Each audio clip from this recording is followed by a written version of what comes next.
Local programming on KRWG Public Media made possible in part by viewers like you.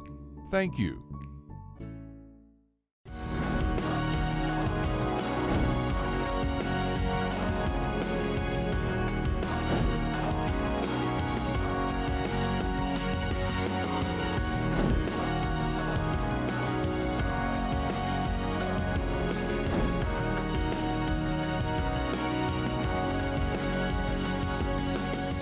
A state land exchange deal has been in the works between the state of New Mexico and the Bureau of Land Management for several years.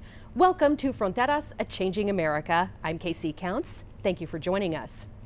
The deal involves land within the Organ Mountains Desert Peaks National Monument and would trade almost 80,000 acres between the state and federal government. The idea is for the state to take on land that could fuel New Mexico's economy while protecting public beneficiaries like public schools.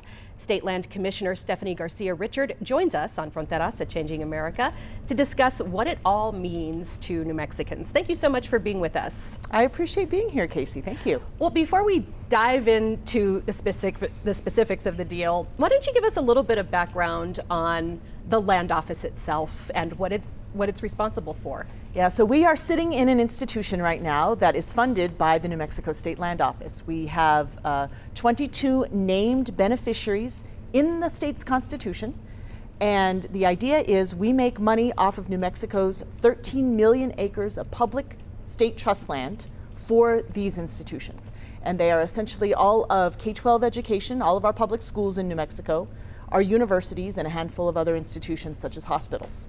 So we made last year over $2 billion. That's billion with a B. And by the time my term is ended in the next year and a half, we will predict that we will make about $15 billion over that lifetime that I've been in the State Land Office for New Mexico's public institutions. Well, let's go back to the beginnings of this deal. Why do we enter into these land exchange deals, and why does it take so long? Two great questions, some of which I've asked myself. So your first question, why do this deal? Why spend so many resources exchanging land between parties? And at the heart of this land exchange deal is really trying to ensure that the BLM and the State Land Office, two very different land management agencies, can better fulfill their mission. So the BLM is responsible for things like the Organ Mountains Desert Peaks Monument. They conserve land, they steward land. The New Mexico State Land Office develops land for revenue potential. So the state in holdings, and you mentioned it's about 80,000 acres, within the state, the monument are actually, they're better served to the New Mexico public, to land users being part of the monument than they are being developed for state land. So we're going to trade out of those acres, and then we're looking at BLM land, BLM acreage that we feel has prime commercial development, and we can use to, again, make money for New Mexico's public schools, universities, and hospitals. Where are we looking at this point in terms of where that land is exactly? So, you know, we had a meeting last night with a user group, some of our lessees and allottees of that run cattle on these lands. And they were saying, well, can't you just swap out within the monument? That doesn't really fit the purpose of having land that's set aside as a monument versus land that's developable. So we are looking at land outside of the monument, but still within the county, for land that has commercial potential. And as you know, Casey, because I think you've probably covered this, one of the fastest growing revenue generation potentials is at Santa Teresa border crossing. Let's talk about the counties that are affected before we get specifically to Santa Teresa, because it does cover a wide swath of southern New Mexico. Yeah, the thing for folks to remember, I think, is that while we have land listed in a number of counties, so Doñana is the main county, we have acreage listed in Grant, Hidalgo, and Luna. The Grant, Hidalgo, and Luna acreage is what we consider to be second tier. Essentially, it's not not as good land, but it is land that we're not necessarily targeting in the exchange it is there sort of as a buffer, just in case we need to pick up extra acreage. We will look to those counties to do so, but probably we will not have to go to those counties to look for land. So what are you looking for in land that you find useful? That's a great question. We actually spent a couple of years. We had a former assistant commissioner of commercial resources at the state land office, and in fact, he's a former Mavita executive director. Steve Varick is his name. He lives here in Las Cruces. He actually took a tour of all of the potential of BLM land that was up for exchange and kind of ranked it out for us, saying this would make us the most money, this and this. And what he looked for was, where could we have commercial development? Where could we lease that land to folks doing things like manufacturing, things like trade, transportation? That was kind of the top tier. The second tier was, where can we develop renewable energy projects? That was kind of the next tier. And so we looked at those places, like I said, around the Doñana area, and Santa Teresa popped as kind of the top tier of where we would want to pick up land. So let's talk a little bit about the economic development that's going on there and what the vision is that this deal can mean for the future of the area. Tell us about the growth there, about what the land means in terms of building the future for that region. Yeah, so if you've heard the folks at the Borderplex talk at all, they often tout that this is one of the fastest growing trade ports in the nation, Santa Teresa. It's got great potential for rail, air, trade. And so because there is developable land in that area, we feel like the state land office can just plug right into that economic development activity that's occurring there, in terms of, we've got leases that we do with the railroad. We've got leases that we are doing for particular runways and things. We would like to expand on that trade activity for revenue potential. What are the trade-offs, potential pitfalls of deals like this? So I guess for me, the acreage that is currently state land within the monument, that will change hands to federal acreage. I mean, for me, that puts it into more permanent protection. I think some folks, might say that they are not necessarily wanting the changeover of land management. They believe the state has a better capacity to manage the land. But because it's within that protected monument area, that actually puts that land under permanent protection. I think there are a lot of questions about whether that protection will be permanent, and there have been some concerns that some of that land may be eyed by the federal government for development itself. Yeah. Is that a concern in your office? So the reason that it isn't for this particular monument is something called the Dingell Act. So that was an act of Congress passed actually back during the first Trump administration. So it was President Trump under his first term who signed this act, and in signing the act, made the monument permanent. The monument is no longer designated presidential designation like most monuments are. This particular monument here in Doñana is a permanent monument signed into law with the Dingell Act.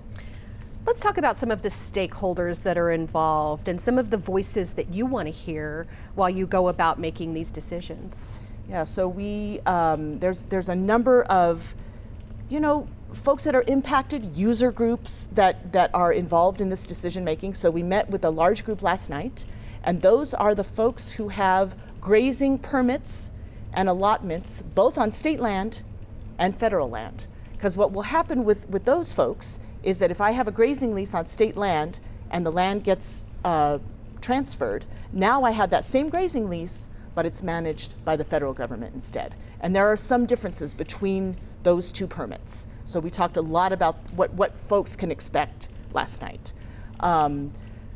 Obviously, and you probably know this, but this monument is an incredible boon for outdoor recreation activity. So we've got the Friends of the Oregon Mountains Desert Peaks, they manage some of that.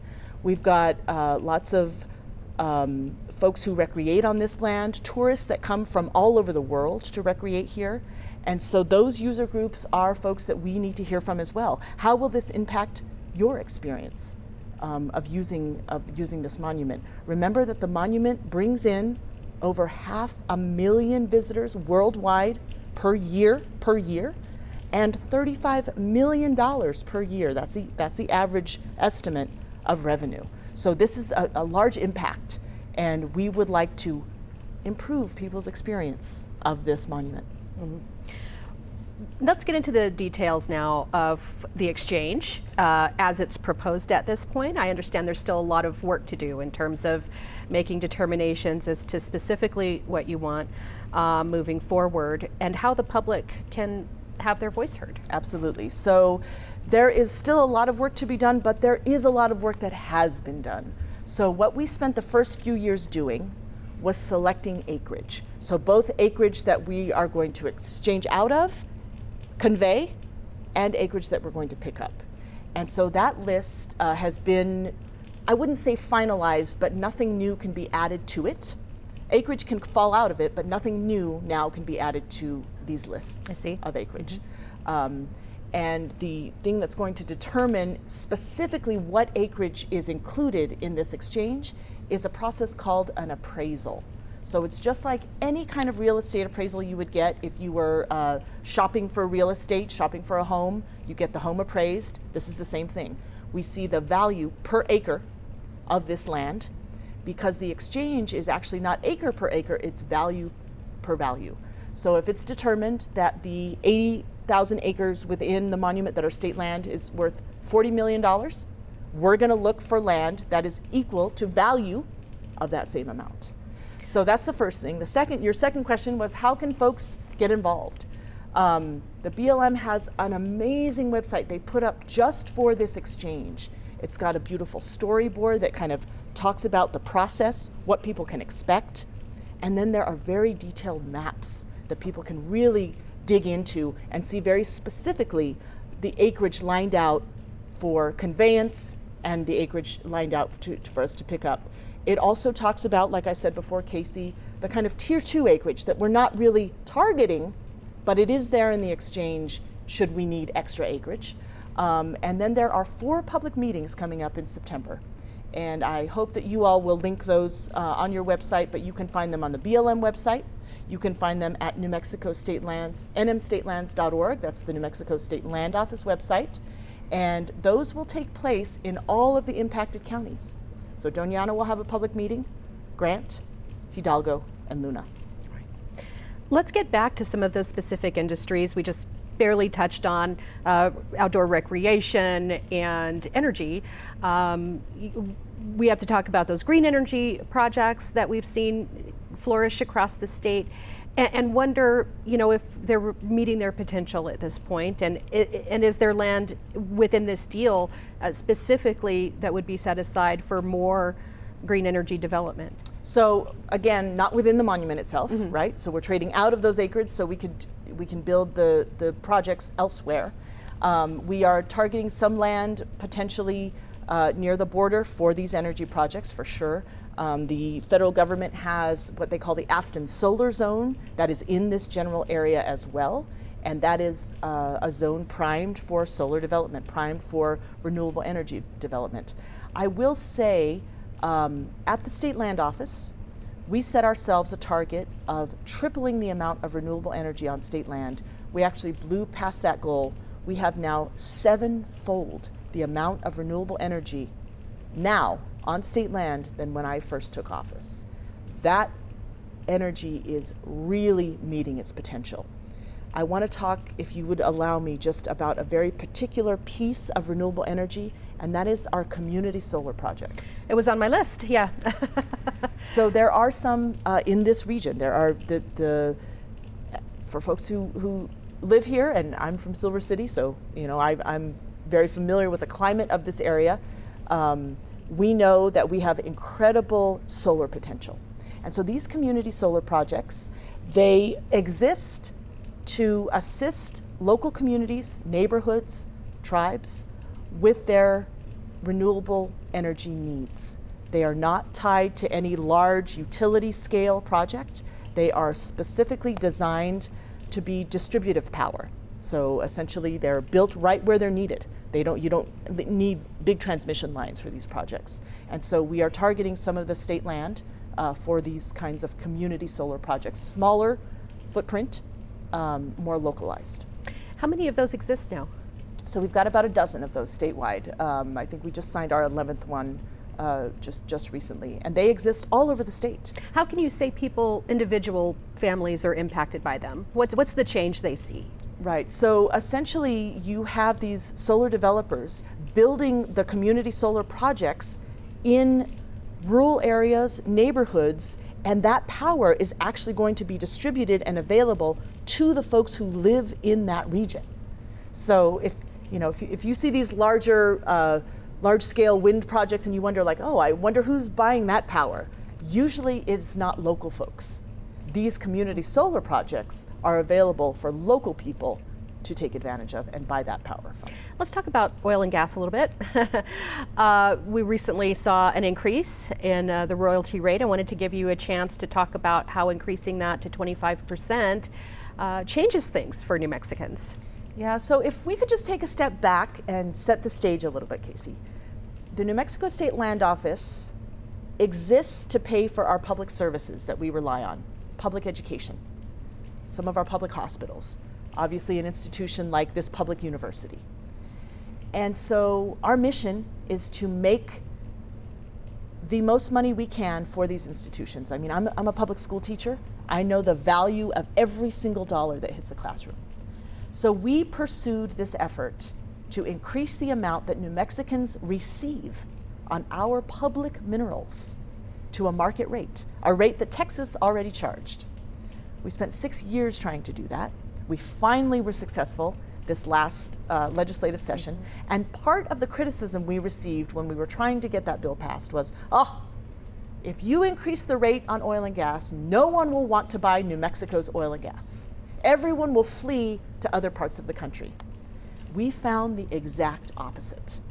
And so last month, and then today, in fact, I'm happy to announce this is the first time this will be announced, we have blown through that prior record.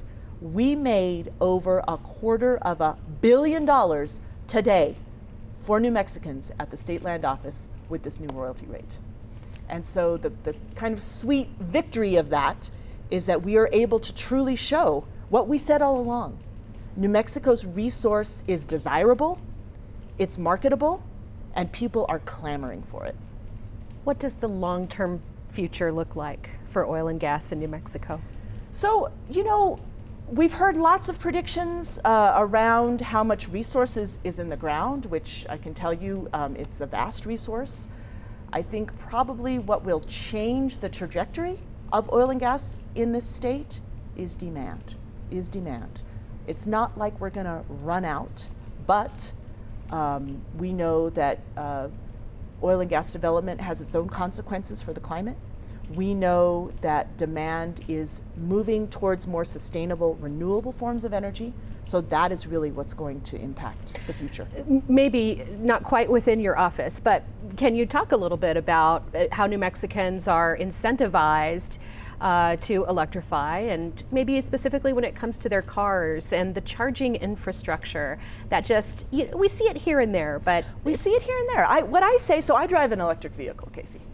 And what I say is we are in early adopter technology right now. So when the iPhone first came out, when computers first came out, the folks who use them right away, there wasn't an ecosystem built out for them. There wasn't a culture around using them. And it was a challenge, really, to use them. I'm going to just be real about that. It is a challenge to use electric vehicles at this moment because the network has not been built out, because the price point is beyond what an average New Mexican can afford. And the culture of using an electric car, you change your driving culture a little bit. It takes a lot more planning, deliberation, it takes more time. And so I would say to folks who are brave and courageous, I would say go out there and try your best to use one of these things. But the infrastructure has not arrived for mass use yet. What I will say, just on the topic of electrification, we just signed a lease for a housing development that's going to be up near the Oregon Mountains High School. And that housing development is going to be all electric. They are putting in heat pumps in those homes, much more efficient, much more cost effective. And that housing development is going to be 40% attainable and affordable. What about in the south part of the county region we've talked about because of the increase in border trade and the potential that's there? Certainly there are going to be some housing needs in that region as well. One of the very important issues we've covered now for quite some time is water, safe drinking water for people in that region. So we wonder about building out that infrastructure, and is your office involved in those conversations? Absolutely, absolutely. I'm so glad you asked me that, Casey, because any kind of economic development we talk about has the surrounding infrastructure and amenities associated with it that it's going to need. And we have already built housing projects on state land like the one I just mentioned. And we are looking at ways to use state land for infrastructure build out as well. So all of this acreage that the state land office will be picking up in the exchange is prime for just the kind of development that you're talking about. Absolutely. How do we manage utility bills for people in the interim through all of these changes and the investments that utility companies are making? Those tend to get charged back to utility customers. What does the future look like for utility bills for New Mexicans? Because they do seem to just keep going up, right? Like everything else. I think that as folks are, and I mean decision makers, policy makers, are trying to recruit and develop certain infrastructure and development, I think that the ratepayer should be front of mind for us. How is this going to impact the ratepayer? Are we adding more capacity to the system, meaning the rates are going to come down, which is actually what's happening with the electricity. As we're adding more capacity on the grid, the intention is for electrical rates to come down. So I think that should be first and foremost in policymakers' minds. How can this development positively impact ratepayers? Can we talk about some of the other alternative energies? Wind energy development in New Mexico. Are there more plans in the southern part of the state for more wind farms? So we have built a number of wind farms already on state land. It seems as though the trend is it's easing off of the wind development, and solar energy is picking up a little bit. Why is that? Probably some of the federal incentives around this development. And a lot of the land for wind development is actually in the east side of the state and then up towards the north. So the central part, east, and northern regions are best for wind energy. We do complain about our windstorms here in the southern part of the state, but having lived in the eastern side of New Mexico, it is always windy. Right. Yeah, always. Not as much dust necessarily. But what about the future of geothermal in New Mexico? We're starting to hear a little bit more talk about that in recent years. Okay, so geothermal is something that I am particularly excited about. That is because there was a geothermal conference that was hosted about a year ago. And they talked about the fact that New Mexico, so we've got all this oil and gas potential, wind, solar. Not only do we have all of those things, but because of the volcanic activity that's taken place in this state, we have the geothermal potential to power the needs of our entire state. And that's not just in folks' homes. That's not just residential power. That's including the power the labs need to do their work, industrial power for all of the industrial activities that go on in New Mexico. We have enough geothermal resource to power all of those uses. That's exciting for me. What role does your office play in nuclear energy and even the storage of nuclear waste products in New Mexico? Yeah, so we have been involved in talks. You know that that New Mexico has a long history in nuclear energy development. So from what they say, from cradle to grave, right? We've done testing here. We've done uranium mining here. The development of the atomic bombs for World War II were developed here in this state. I kind of feel like New Mexico has done its part in the nuclear journey.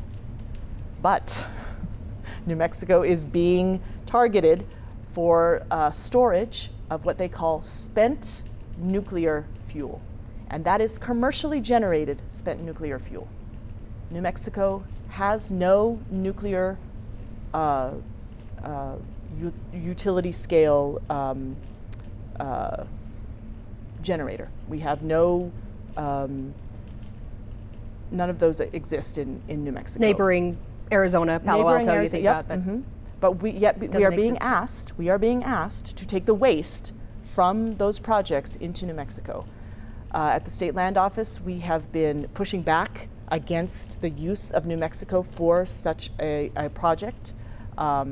We have, there's a parcel of land that's been designated that actually the State Land Office owns the subsurface, the mineral acres of. So we've used that to leverage our opposition to using New Mexico to store spent nuclear fuel. Well, our time is up. State Land Commissioner Stephanie Garcia Richard, just thoughts you want to leave our viewers with in terms of this specific land swap and what they need to know today. Yeah, so I'm appreciative of the coverage of this land swap, and the reason I think it's important is because my family has ranched in New Mexico. Everywhere I go in New Mexico, when people talk about land, when they talk about our vast natural resources here, you can tell that their identity is tied to the land. As New Mexicans, we've worked this land, we've lived this land, we've recreated on this land since time immemorial. Land is part of our identity. Protecting land is really at the heart of what this land exchange is about. All right. Thank you very much for being with us. We appreciate your time. Thank you. And thank you for watching Fronteras, A Changing America at its new time, 7 p.m. You can find this episode and any you may have missed on our YouTube channel, which you can access at krwg.org.